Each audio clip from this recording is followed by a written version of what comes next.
Hi, my name is Chris Cuzme. I'm the brewer here at 508 Gastrobrewery. We're the smallest of 3 brew pubs in all of New York City, and we yield about 50 gallons at a time. And let me show you how we do it, grain to glass.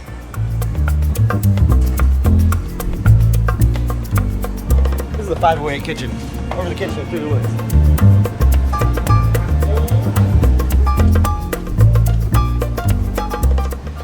First, I design a recipe, and I use all of my base malt and base grain. We weigh it out here on this little scale, then we take it to get milled so that we can get access to that starch and convert it to sugar. Here's the mill, end of the hall. In whole, out crushed.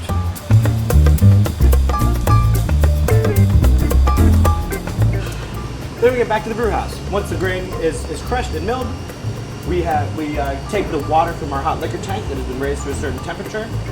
That varies depending on the kind of beer you're doing. We put it into our mash tun. The mash tun has a false bottom. If you can make oatmeal, you can make beer. This is where it all happens. Basically, you're throwing in all this grain, you're putting in a bunch of water, you're letting it sit for a certain amount of time at a certain temperature. That varies depending on style. And then you leave all the solids there, and you bring that sugar water, which is now called wort, W-O-R-T, but pronounced W-E-R-T, and you throw it into your boil kettle. The boil kettle, you bring it to a boil, and you let it boil for at least an hour. This is also the point in the process where you add your third ingredient, being hops. The primary function of hops is to provide bitterness to counteract the sweetness that you have from all this sugar water, this barley sugar water. We take it from here, we cool it, and then we introduce our fourth ingredient. From this kettle, we're cooling it and bringing it down the hall. This is my fermentation room. Brewers make work, yeast makes beer. And so our job as brewers is to they are our guests of honor, and we gotta make this beautiful meal and give them a happy environment with which to dine. You don't wanna mess with them, just let them do their thing. We take it from there, from the top of that yeast, to our next room, which is colder than our fermentation.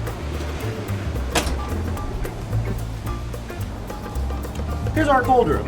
At a very cold temperature, yeast will kind of go to sleep on the bottom. We'll take the liquid from the top, and then we'll put it into these kegs.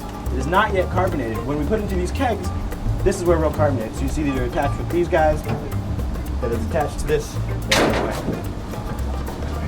And so I've got it at 35 PSI. It'll spend each one of these will spend at least a day in here in order to absorb that CO2.